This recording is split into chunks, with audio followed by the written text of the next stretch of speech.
नमस्कार दोस्तों, स्वागत है आप सभी का। कैसे आप सब लोग? उम्मीद करते हैं कि आप सब लोग होंगे स्वस्थ होंगे, मस्त होंगे, मजे में होंगे। दोस्तों, हम पिछले वीडियो के अंतर्गत जो हमारी कंकालीय पेशी होती है अर्थात जो हमारी स्केलेटल मसल्स होती है उसकी संरचना के बारे में बातें कर रहे थे। हमने बात की थी कि हमारी जो कंकालीय पेशियां होती हैं ये हड्डियों के पास पाई जाती हैं, उनसे जुड़ी हुई रहती हैं। इसके बाद में हमने जब उस कंकाली पेशी की संरचना को आगे देखा था तो उसमें हमने देखा था कि इसमें पतले पतले तंतु पाए जाते हैं जिन्हें हम पेशी तंतु या मायोफाइबर कहते हैं, और उस मायोफाइबर की संरचना के बारे में हमें देख रहे थे। अब उस मायोफाइबर की संरचना को आगे और डिटेल में देखें तो हमने देखा था कि उसके अंदर और पतले तंतु पाए जाते हैं जिन्हें हम पेशी तंतुक कहते हैं अर्थात मायोफाइब्रिल कहते हैं। और ये मायोफाइब्रिल होते हैं, ये हमारे एक्टिन और मायोसिन प्रोटीन से मिलकर बने होते हैं। आज के इस वीडियो के अंतर्गत हम उन्हें मायोफाइब्रिल की संरचना को एकदम डिटेल के अंतर्गत देखने वाले हैं। हम देखने वाले हैं कि ये एक्टिन और मायोसिन प्रोटीन होती हैं वो कैसे पाई जाती हैं, कैसे ये ए बैंड और आई बैंड का निर्माण करते हैं। तो ये सब कुछ आज के इस वीडियो के अंतर्गत हम देखने वाले। लेकिन अगर आप हमारे चैनल पर पहली बार आए हैं तो आप हमारे चैनल को सब्सक्राइब जरूर करें, और इसके अलावा यदि आपको हमारी ये वीडियो अच्छे लगे तो वीडियो को लाइक और शेयर भी जरूर करें। तो चलो बात करते हैं हम पेशी की संरचना के बारे में।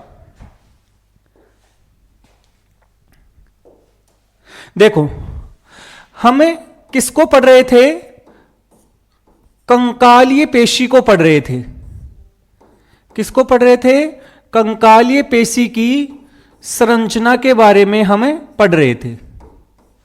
जब हमने कंकालीय पेशी की संरचना पढ़ी थी तो हमने देखा था कि जो कंकालीय पेशी होती है, यदि इस पेशी को हम काट कर देखें तो इसके अंदर क्या क्या दिखाई देता है। हमने देखा कि इस पेशी के बाहर की ओर, इस पेशी के बाहर की ओर एक संयोजी उत्तक की क्या पाई जाती है? परत पाई जाती है। सबसे पहले आपको यह ध्यान रखना पड़ेगा कि इसके बाहर की ओर एक संयोजी उत्तक की क्या पाई जाती है? परत पाई जाती है।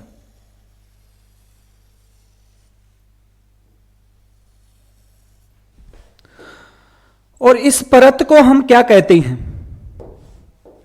इस संयोजी उत्तक की परत को हम क्या कहते हैं? इसे हम कहते हैं एपीमाइसियम। क्या कहते हैं भाई? इसे एपीमाइसियम कहते हैं।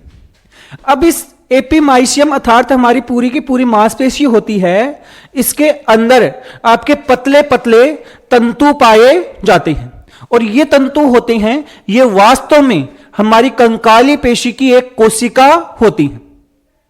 इस कारण इन्हें पेशी कोशिका या पेशी तंतु या इंग्लिश में इन्हें कहा जाता है मायोफाइबर। ये मायोफाइबर होते हैं, ये अकेले सिंगल नहीं पाए जाते बल्कि इनका एक बंडल बन जाता है। इन मायोफाइबर का क्या बन जाता है? एक बंडल। और उस बंडल को हम क्या कहते हैं? फेसिकल कहते हैं। तो ध्यान से देखो, इसके अंदर आपका क्या पाया जाता है? पेशी तंतुओं अर्थात मायोफाइबर का क्या पाए जाते हैं? ऐसे बंडल पाए जाते हैं। और ये बंडल होते हैं, इन बंडल में बहुत सारे आपके क्या पाए जाते हैं? मायोफाइबर पाए जाते हैं। बहुत सारे मायोफाइबर होते हैं, वो उपस्थित होते हैं।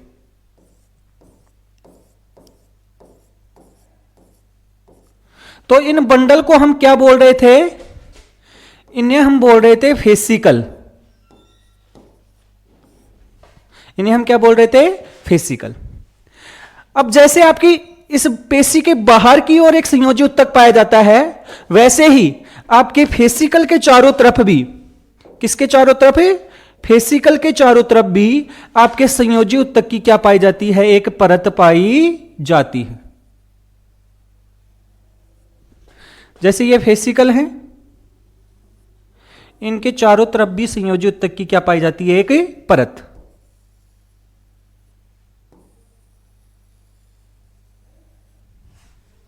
और संयोजी उत्तक की इस परत को हम क्या कहते हैं, इसे कहते हैं हम पेरीमाइसियम। इसे क्या कहा जाता है, पेरीमाइसियम। इसके बाद में ये सब आपने देख लिए हैं कि ये पतले पतले क्या हैं, तंतु, और इन तंतुओं को हम क्या बोल रहे थे, पेशी तंतु। तो पेशी तंतु बोल दो, या इंग्लिश में इन्हें बोला जाता है मायोफाइबर। तो ये हमारे क्या हो गए हैं, मायोफाइबर।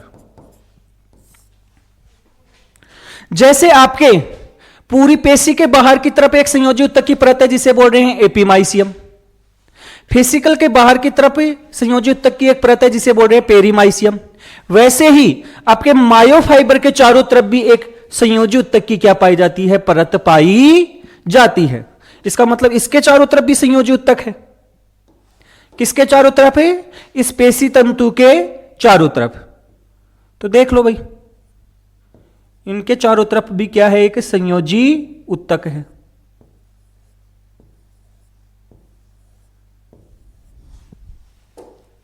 और इस संयोजी ऊतक को हम क्या नाम देते हैं, जो आपका मायोफाइबर के चारों तरफ उपस्थित है, इसे कहा जाता है एंडोमाइसियम। इसे क्या कहा जाता है, एंडोमाइसियम कहा जाता है। तो यह बात आपको ध्यान रखनी पड़ेगी। जब हमने पिछले वीडियो के अंतर्गत बात की थी तो उसमें पूरे डिटेल से बात की थी।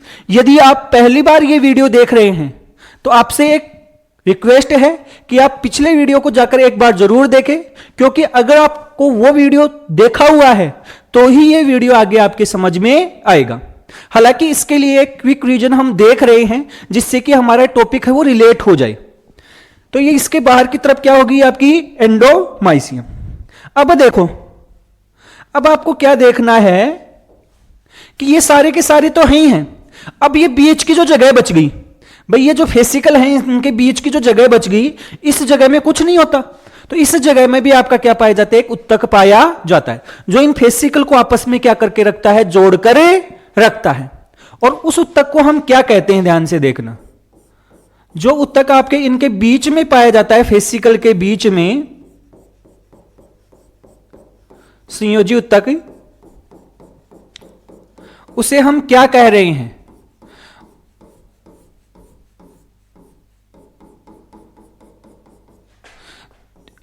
इसको हम कहते हैं फेशिया। इसे हम क्या बोलते हैं, फेशिया कहते हैं। हालांकि यह एक प्रकार का संयोजी ऊतक है। पिछले वीडियो में हमने केवल इसको संयोजी ऊतक ही बोला था, लेकिन इसका नाम होता है क्या, फेशिया। कहने का मतलब ये वास्तव में क्या है, एक संयोजी ऊतक है। तो ये सब कुछ हमने एक मांसपेशी की संरचना के अंदर कौन कौन सी चीजें पाई जाती है उसके बारे में देखा था। हमने ये भी बात की थी कि ये जो मायोफाइबर होता है अर्थात एक पेशी तंतु होता है, यदि उसके अंदर की संरचना भी हम देखें, यदि हम उसके अंदर की संरचना देखें तो उसके अंदर की संरचना कैसी होती है। देखो, उसके अंदर की संरचना यदि हम देखें तो मान लो ये आपका एक क्या है, पेशी तंतु। ये क्या है, आपका पेशी तंतु है अर्थात मायोफाइबर है।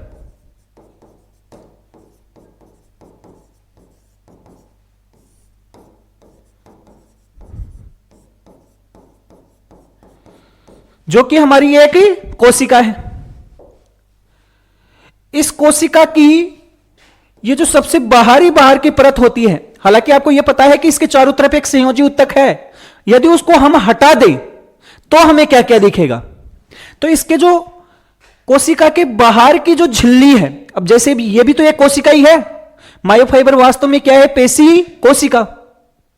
इसके जो बाहर की जो झिल्ली होती है, कोशिका झिल्ली, इसका एक स्पेशल नाम होता है। इसे हम बोलते हैं क्या, सार्कोलेमा। क्या बोलते हैं, सार्कोलेमा। इस सार्कोलेमा के अंदर, कहने का मतलब इस कोशिका झिल्ली के अंदर आपका क्या पाया जाता है, कोशिका द्रव्य पाया जाता है।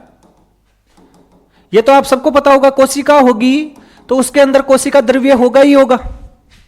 और ये जो कोशिका द्रव्य है, ये जो साइटोप्लाज्म है, इस साइटोप्लाज्म को भी एक स्पेशल नाम से जाना जाता है, और वो नाम क्या होता है हमारा? सार्कोप्लाज्म। वो क्या होता है भाई? सार्कोप्लाज्म। इसके अलावा इसके अंदर भी आपकी क्या पाई जाती हैं? पतले पतले तंतु पाए जाते हैं। किसके अंदर है? आपके मायोफाइबर के अंदर।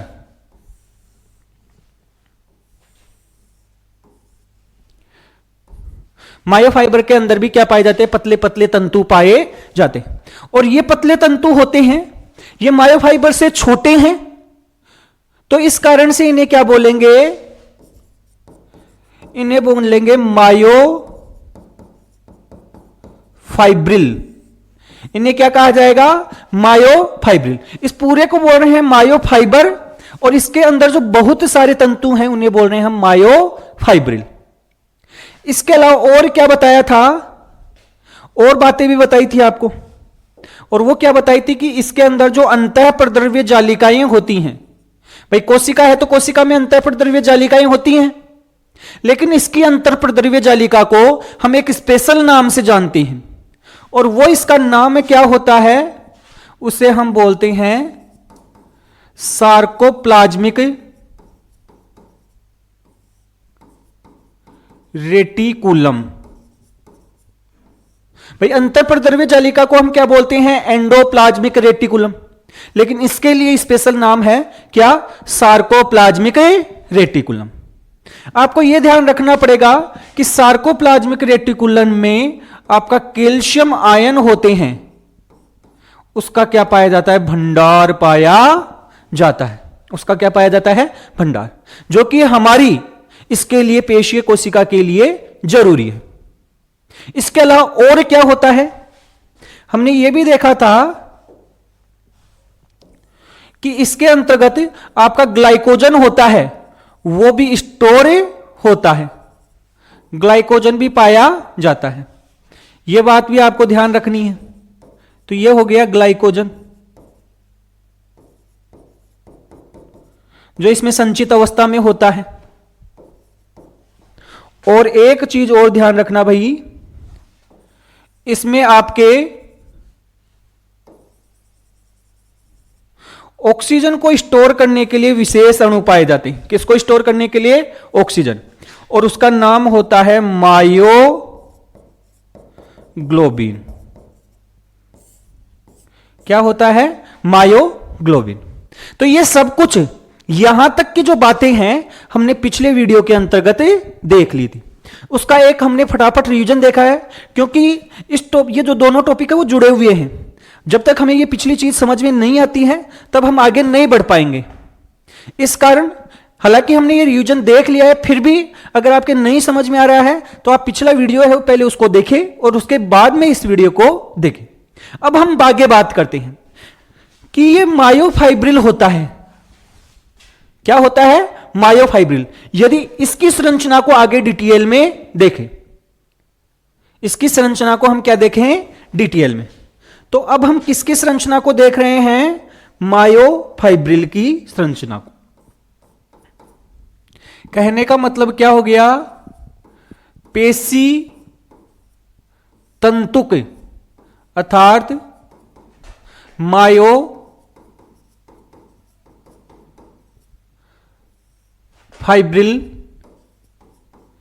की संरचना। इसकी संरचना को देखते हैं। देखो, हमारा जो ये मायोफाइब्रिल है, इसके अंदर क्या है? ये हमारा मुख्य रूप से दो प्रोटीन से मिलकर बना होता है। किससे मिलकर बना होता है? प्रोटीन से।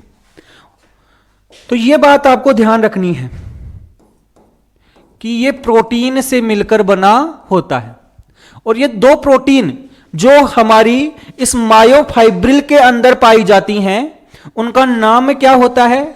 एक का नाम तो होता है एक्टिन प्रोटीन, और दूसरी का नाम होता है मायोसिन प्रोटीन। कौन सी होती है? मायोसिन। ये दोनों प्रोटीन होती हैं, ये हमारे इस मायोफाइब्रिल में पाई जाती हैं। ये जो एक्टिन प्रोटीन होती हैं, ये जो एक्टिन प्रोटीन होती हैं, ये हमारे तंतु बनाती हैं, और ये तंतु होते हैं पतले होते हैं। कैसे होते हैं? पतले। इस कारण इसे एक्टिन तंतु से क्या बनते हैं, सॉरी एक्टिन प्रोटीन से बनते हैं तंतु, और जो कैसे होते हैं? पतले। इस कारण यह बनाती है पतले तंतु। क्या बनाती है भाई? पतले तंतु। कौन सी कोशिका, सॉरी कौन सी प्रोटीन? हमारी एक्टिन प्रोटीन। और ये जो मायोसिन है, इसके अणु मोटे मोटे हैं। इसके अणु कैसे हैं? मोटे। तो वो क्या बनाते हैं? वो बनाते हैं हमारे मोटे तंतु। वो क्या बनाते हैं? मोटे तंतु। कहने का मतलब यह हो गया कि हमारी जो मायोफाइब्रिल होती है, इस मायोफाइब्रिल के अंदर आपकी एक्टिन प्रोटीन और मायोसिन प्रोटीन पाई जाती है। एक्टिन प्रोटीन होती है, ये पतले तंतुओं का निर्माण करती है, और जो मायोसिन प्रोटीन होती हैं, ये मोटे तंतुओं का निर्माण करती हैं। और ये तंतु होते हैं, ये इसके अंदर पाए जाते हैं। ये जो मोटे तंतु और पतले तंतु होते हैं, ये बहुत सारे तंतु एक के ऊपर एक क्या होते हैं? उपस्थित होते हैं, और उपस्थित होकर एक विशेष प्रकार की क्या बनाते हैं? संरचना बनाते हैं। जैसे आप देखो, हम बात करते हैं पहले हमारे पतले तंतुओं के बारे में। जैसे मान लो ये हमारे क्या है? पतले तंतु हैं। ये ऐसे उपस्थित होते हैं, ऐसे ही यहां पर ये पतले तंतु हैं।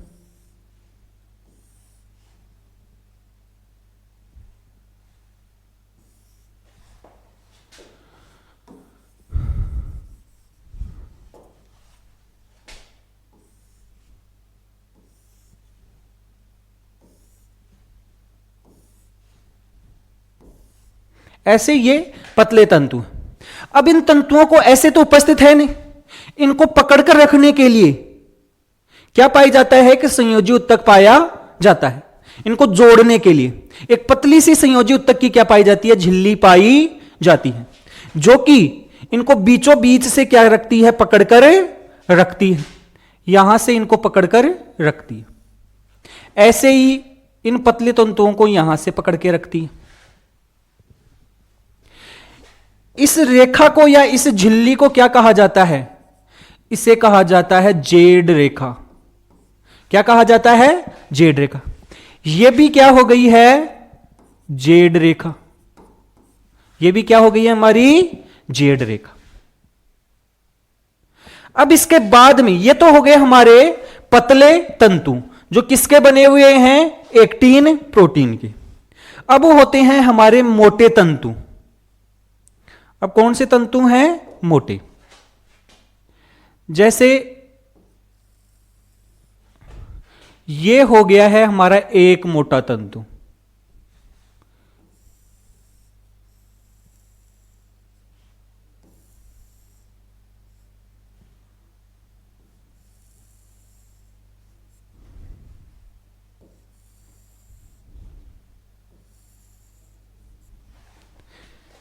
ये हमारे हैं मोटे तंतु।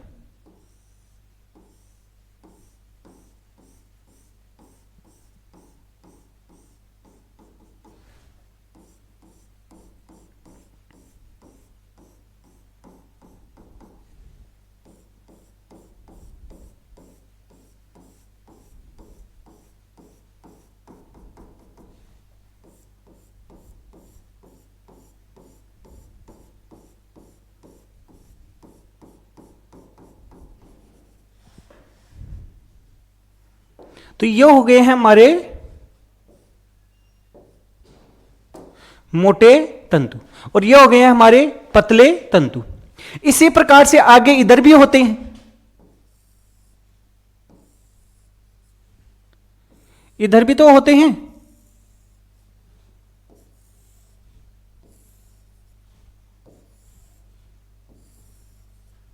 ऐसे ही इधर भी पाए जाते हैं आपके।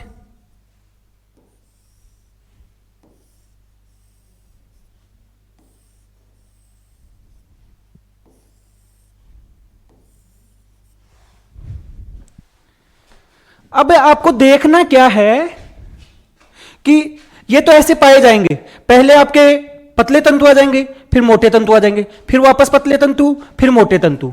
कहने का मतलब हो गया कि हमारी जो ये एक्टिन प्रोटीन के तंतु हैं और ये मायोसिन प्रोटीन के जो तंतु हैं वो एक एकांतर क्रम में पाए जाते हैं। कैसे क्रम में पाए जाते हैं? एकांतर क्रम में। और ये किसके अंदर उपस्थित है? सारे के सारे हमारे इस पेशी तंतुक के अंदर की ओर उपस्थित है। अब देखो, अब आपको क्या देखना है कि जैसे आपके इन पतले तंतुओं को पकड़कर रखने के लिए एक संयोजी उत्तक की झिल्ली थी, उसी प्रकार से एक झिल्ली होती है, वो आपके इन मोटे तंतुओं को भी पकड़कर रखती है। किनको पकड़ के रखती है? मोटे तंतुओं को। और इसे हम क्या कहते हैं? क्योंकि ये मायोसिन प्रोटीन के बीच में पाई जाती है, इस कारण इसे कहा जाता है एम रेखा। इन्हें तो हम क्या बोल रहे थे? जेड रेखा। और इसे क्या कहा जाता है? एम रेखा कहा जाता है। आपके अब तक ये चीजें समझ में आ गई होंगी कि हमारा मायोफाइब्रिल होता है। इस मायोफाइब्रिल में दो प्रकार की प्रोटीन पाई जाती है, एक होती है एक्टिन और एक होती है मायोसिन। एक्टिन प्रोटीन होती है वो पतले तंतु बनाती है, मायोसिन प्रोटीन होती है वो मोटे तंतु बनाती है। और ये पतले और मोटे तंतु होते हैं वो आपके एकांतर क्रम में पाए जाते हैं। कहने का मतलब पहले पतले तंतु, फिर मोटे तंतु, फिर वापस पतले, फिर मोटे, वापस पतले, फिर मोटे। इस प्रकार से ये क्रम चलता रहता है। यदि हम इसके एक छोटे से हिस्से को देखें तो जो आपके पतले तंतु होते हैं उनके बीच में एक रेखा पाई जाती है, एक झिल्ली होती है जो इनको बांध कर रखती है, जिसे हम क्या कहते हैं? जेड रेखा कहते हैं। और मोटे तंतु होते हैं उनके बीच में भी एक रेखा पाई जाती है जिसे हम क्या कहते हैं? एम रेखा कहते हैं।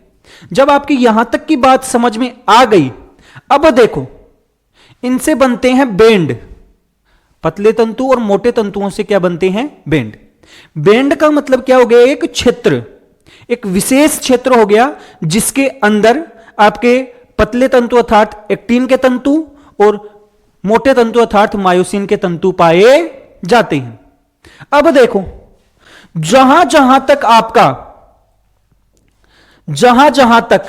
आपका मोटे तंतु उपस्थित है, जहां जहां तक आपका मोटे तंतु उपस्थित है, उस क्षेत्र को हम एक विशेष नाम से जानते हैं, उसे हम कहते हैं ए बैंड। उसे क्या कहते हैं? ए बैंड कहते हैं। जैसे यहां से आपका चालू हो गया और यहां तक का क्षेत्र जिसमें आपका कुछ ही एक्टिन प्रोटीन का हिस्सा भी आ रहा है, इस पूरे क्षेत्र को हम क्या कहते हैं? इसे हम कहते हैं ए बैंड। इसे क्या कहते हैं? A band.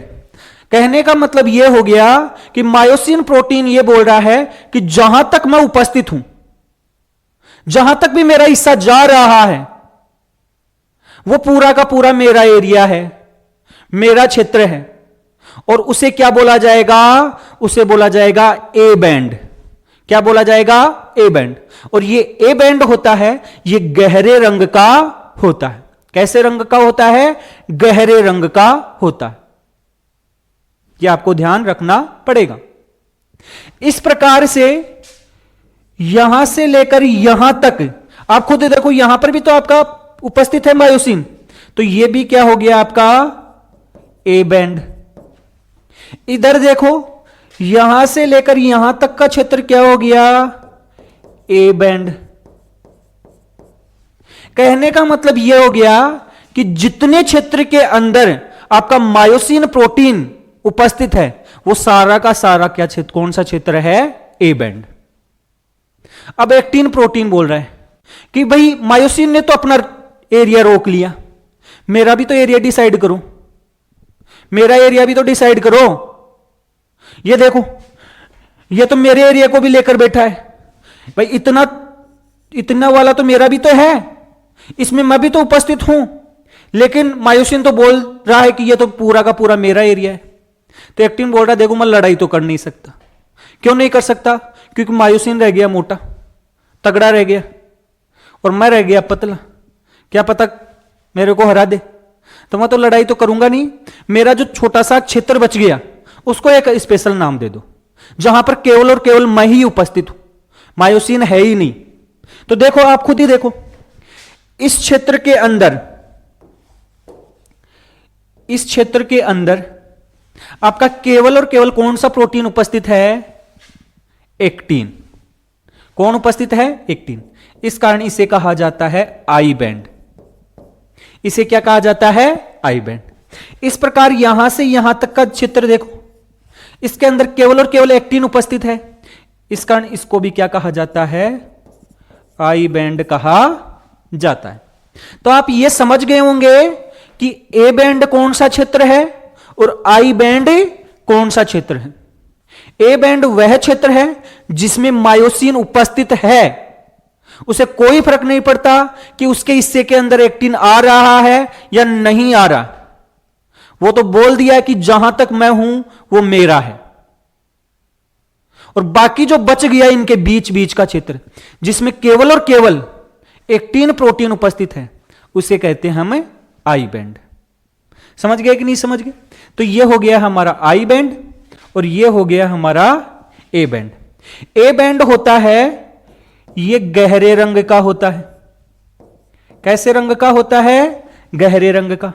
आई बैंड होता है, ये हल्के रंग का होता है। कैसे रंग का होता है? हल्के रंग का होता है। जब आपको इतनी बात समझ में आ गई, एक बात और समझ लो भाई, इतना ही समझ लिया तो एक छोटी सी बात और समझ लो। और वो क्या समझनी है कि आपने सबका तो हिस्सा बांट दिया, सारी चीजों को बांट दिया, लेकिन ये वाला क्षेत्र कौन सा क्षेत्र है? ये बीच वाला क्षेत्र,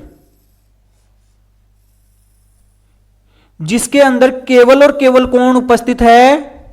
आपका मायोसिन प्रोटीन उपस्थित है। इस क्षेत्र का भी एक स्पेशल नाम है, इसका भी क्या है? एक स्पेशल नाम। और इसे क्या कहा जाता है? इसे कहा जाता है एच क्षेत्र। इसे क्या कहा जाता है? एच क्षेत्र। कहने का मतलब यह हो गया कि ए बैंड के अंदर ही आपका क्या उपस्थित है? एच क्षेत्र उपस्थित है। लेकिन एच क्षेत्र वह हिस्सा है जिसके अंदर आपका केवल और केवल कौन उपस्थित है? मायोसिन प्रोटीन ही उपस्थित है। भाई देखो, ए में तो वो हिस्सा भी आ रहा था, देखो ये वाला हिस्सा भी आ रहा था, ये वाला हिस्सा भी आ रहा था, लेकिन एच में केवल और केवल मायोसिन वाला हिस्सा ही आता है। इतना आपको समझना पड़ेगा। तो आपको क्लियर हो गया होगा कि ए बैंड कौन सा है। आपको पूछ ले ए बैंड में क्या क्या उपस्थित होता है, तो ए बैंड में केवल और केवल एक्टिन प्रोटीन उपस्थित होता है। आपसे पूछ ले, सॉरी, ए बैंड में होता है आपका क्या उपस्थित है? ए बैंड में आपका मायोसिन उपस्थित होता है। अब मायोसिन के साथ साथ उसमें आच्छादित रूप से एक्टिन भी हो सकता है, लेकिन मायोसिन होता ही होता है। आई क्षेत्र होता है, इसके अंदर केवल और केवल कौन उपस्थित होता है? एक्टिन। और बाकी आपका कौन सा बच गया? आपका बच गया एच क्षेत्र। तो एच में आपका उपस्थित है केवल और केवल मायोसिन। यह आपको समझना है। अब देखो, यह आपकी एक जेड रेखा और यह दूसरी जेड रेखा, पहली जेड रेखा और दूसरी जेड रेखा, यहां से लेकर यहां तक, मतलब एक जेड रेखा से दूसरी जेड रेखा, ये जो पूरा है ये एक संकुचनशील इकाई है। अर्थात हमारी मांसपेशियों में जो संकुचन होता है वो इस दो जेड रेखाओं के बीच में होता है। किसके बीच में होता है? दो जेड रेखाओं के बीच में। और इस क्षेत्र को एक स्पेशल नाम से जाना जाता है, वो कहा जाता है सार्कोमियर। तो सार्कोमियर होती है, ये हमारी मांसपेशियों की एक संकुचनशील इकाई होती है। और ये किसके अंदर उपस्थित होती है? ये हमारे मायोफाइब्रिल के अंदर उपस्थित होती है। तो अब तक हमने इसकी पूरी संरचना को समझ लिया है। कि कौन कौन सी चीजें कैसी कैसी पाई जाती हैं। जब आपने सब कुछ ये देख लिया कि ये क्षेत्र कौन कौन से हैं, ये बैंड कौन कौन से हैं, सार्कोमियर किसे कहते हैं और ये कैसे बने होते हैं, कौन कौन सी ये रेखाएं पाई जाती हैं, तो हमने मायोफाइब्रिल की आंतरिक संरचना को क्या कर लिया है, समझ लिया है। और ये पूरा डिटेल में देखते हैं तब तो ऐसी दिखाई देती है, लेकिन इसको अगर हम मायोफाइब्रिल के ऊपर देखें, मान लो ये आप ऐसे समझ लो, ये एक आपका क्या है, मायोफाइब्रिल। तो इसमें हमें ये जो ए बैंड होता है वो ऐसे दिखाई देता है गहरे रंग का। ये हमें कैसे दिखाई देता है, ऐसे गहरे रंग का दिखाई देता है। ऐसे बीच बीच में आपका कौन सा बैंड दिखाई देता है, ए बैंड। तो ये कौन से हो गए हैं हमारे, ए बैंड। बाकी जो ये हल्के रंग के दिखाई दे रहे हैं ये वाले क्षेत्र, इन्हें कहा जाता है आई बैंड। ये कौन से बैंड होते हैं, आई बैंड। और ये आपका क्या है, मायोफाइब्रिल। ये हमारा क्या है, मायोफाइब्रिल। तो ये मायोफाइब्रिल की संरचना को हमने देख लिया है। हमने सब कुछ देख लिया है कि ए बैंड कैसे है, आई बैंड कैसे है, एच क्षेत्र कैसे है, हमारा सार्कोमियर कौन सा हिस्सा है, और फिर ये कैसे दिखाई देता है। आपको एक बात और ध्यान में होगी कि हमने ऐसे बोला था कि जो कंकालीय पेशियां होती हैं उनके ऊपर रेखाएं दिखाई देती हैं, वो रेखित पेशियां होती हैं। तो वास्तव में वो रेखित पेशियां क्यों होती हैं, क्योंकि वो रेखाओं के रूप में हमें कौन सा क्षेत्र दिखाई देता है, ये ए बैंड ही दिखाई देता है, जो कि गहरे रंग का पाया जाता है। कैसे रंग का होता है, गहरे रंग का होता है। तो ये सब कुछ हमने किसके बारे में देखा है, मायोफाइब्रिल के बारे में देखा है। अब यदि हम देखें तो हम इन एक्टिन और मायोसिन प्रोटीन की संरचना को भी थोड़ा सा देख सकते हैं कि ये एक्टिन प्रोटीन और मायोसिन प्रोटीन होती हैं, ये कैसी पाई जाती हैं। तो देखो, हम थोड़ा सा किसके बारे में देख लेते हैं,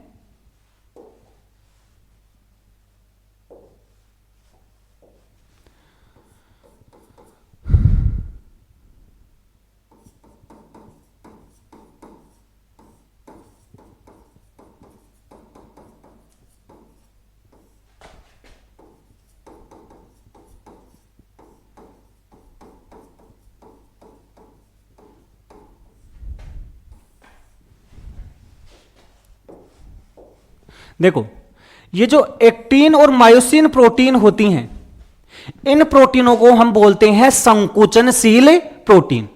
इन्हें हम क्या कहते हैं, संकुचनशील प्रोटीन कहते हैं। इन्हें कहा जाता है संकुचनशील प्रोटीन। अब आपको यह लग रहा होगा कि इन्हें संकुचनशील प्रोटीन क्यों कहते हैं, क्योंकि ये संकुचनशील खुद संकुचित नहीं होती हैं, बल्कि इनकी वजह से हमारी जो मांसपेशियां होती हैं वो संकुचित होती हैं। ध्यान रखना ये बात। एक्टिन व मायोसिन प्रोटीन स्वयं संकुचित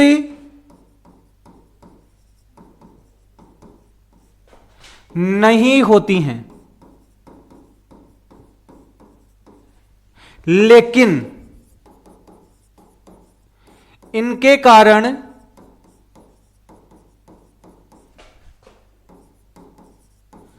पेशियों में संकुचन उत्पन्न होता है। तो इन्हें संकुचनशील प्रोटीन क्यों कहा जाता है, ये खुद संकुचित नहीं होती हैं, बल्कि इनके कारण से ही हमारी मांसपेशियां होती हैं वो क्या होती हैं, संकुचित होती हैं।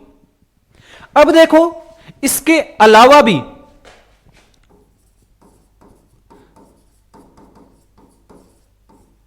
हमने ये बोला है कि हमारी मांसपेशियों में एक्टिन और मायोसिन प्रोटीन तो है ही हैं, जिन्हें हम संकुचनशील प्रोटीन कहते हैं। इनके अलावा अन्य प्रोटीन होती हैं, वो भी पाई जाती हैं, जो आपकी संकुचनशील प्रोटीन नहीं होती हैं। और इनमें कौन कौन सी आती हैं? इनमें एक तो होती है ट्रोपोनिन। कौन सी प्रोटीन? ट्रोपोनिन। और दूसरी होती है हमारी